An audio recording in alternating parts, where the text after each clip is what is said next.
chair of the Stanmore Chamber of Trade, who faced hurdle after hurdle for just wanting to have a damn party. If the owner of a balloon and party shop can't put on a party, who can? Raj, good morning. What are we talking about, son? What's going on?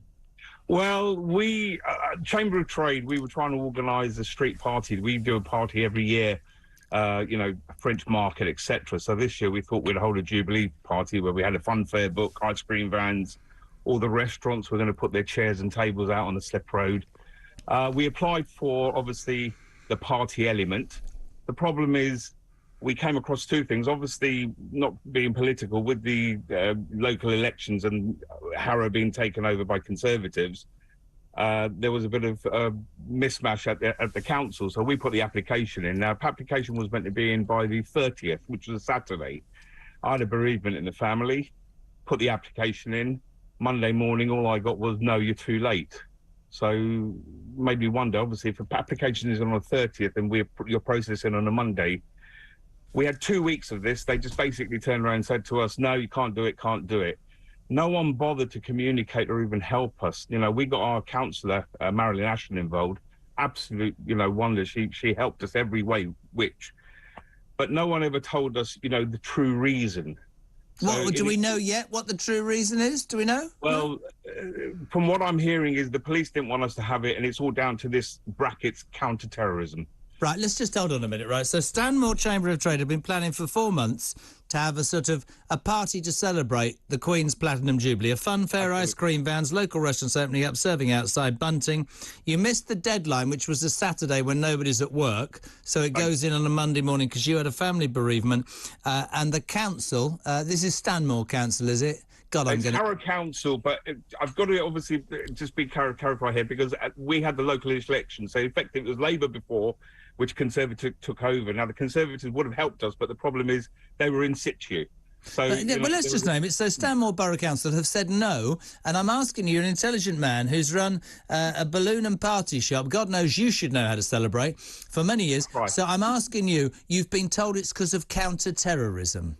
Off the record, yeah, one of the things is the police had a concern, and it's all boiling down to this, what we're hearing through the grapevine, it's counter-terrorism. But what does that mean? One of your balloons is going to burst. What does that mean? I don't know. I think I had to hire a couple of tanks and get an RPG and put it on either side of the road or something. That's the only way I'll probably get around with it, I think. Oh, my God. Do you know what? Tell me, because I get told by a lot of people, you're going on about stuff and that's wrong.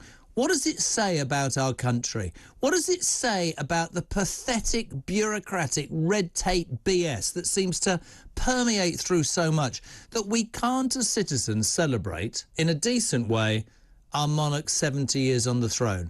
What sort of miserable sod works in a building that turns that down? The same miserable sod who says, I can't have more than one bin that big, despite the fact there's 6 of us living in a house and we're only going to come every 2 weeks. Why do we allow this stuff, Raj? I don't even understand.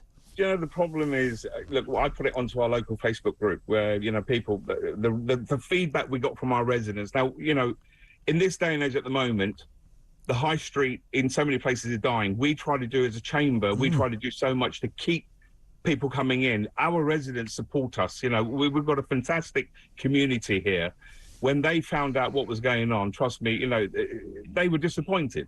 And at the end of the day, there was another little thing we heard, because obviously in Harrow, you've got St Anne's, which is the main shopping centre. Now, they've obviously got things set up there. We were the only second high street in Harrow that would have had a street party of this scale. So, look, I might be thinking out loud, I might be wrong, but it just makes me wonder where the bureaucracy comes from. And also, you made a really, really salient point, which is that the high street is on its knees because of online shopping, because of the pandemic, because of lack of interest. And these killjoys, I'm not advocating this, but Jezza, it's a bank holiday. All the public sector is on holiday. Who's going to get to police him if he puts his party on anyway? That's an interesting one. And actually bringing the community together, isn't that what it's all about? Well, this was the whole thing. We try our best. There's only 3 of us running this thing, and we get all the shops involved and the residents, and we get a lot of support. And for the high street to survive, we need to do more on this. You know, look. Are you doing any sort of thing today, or is that it? The fun police? Yeah, have I'm killed going you to off? keep with the spirit of things. I've just bought myself a couple of bottles of gin, vodka, and it's going to keep them well into the spirit of things now. And your balloon, you've got it. This is all I've got today. That's all I was given, really. That's not good enough, Jeremy. That's not good enough. Have you got a balloon? Have you got a balloon with a? We've got plenty of stuff. You know. Well, why don't you send some over in a today. cab, for God's sake? I mean, I can promote your show. I mean, look at that. Oh, absolutely. I'm quite happy to send you some bunting. I think you should have had bunting along the. Well, listen, I'll do bunting. I don't care. I'm off at 10. I have to say, you know, you run a shop that's, you know, balloon and party shop, and if you take the bigger context of, as you said, the community and people, I just don't understand. I just find. Well, we've had a hard 2 years. At the end of the day, we've come out of a pandemic. Everyone's been suppressed in so many ways. This was a perfect opportunity, you know, for the country to celebrate, to come out. It's you know, so nice. Look, I've been in this country since 1970. I'm a patriotic. I love the Queen element, you know, the Jubilee. I love everything to do with it. And just to be able to see, you know, we were out till 9 o'clock 2 days ago, putting bunting out on the high street just to get the road spruced up a bit, because that's all we could do. I can't believe that we should be told that we can't put bunting up, but there you go. It's all part of... You know what this is about, don't you? We're not allowed to be proud of being British or the United Kingdom or the Queen or anything like that. But it's true, and Mike Graham will be ranting about this later, and quite rightly he should, because it just does my head in. Listen, thank you so much indeed, Raj. I hope that there is some form of celebration.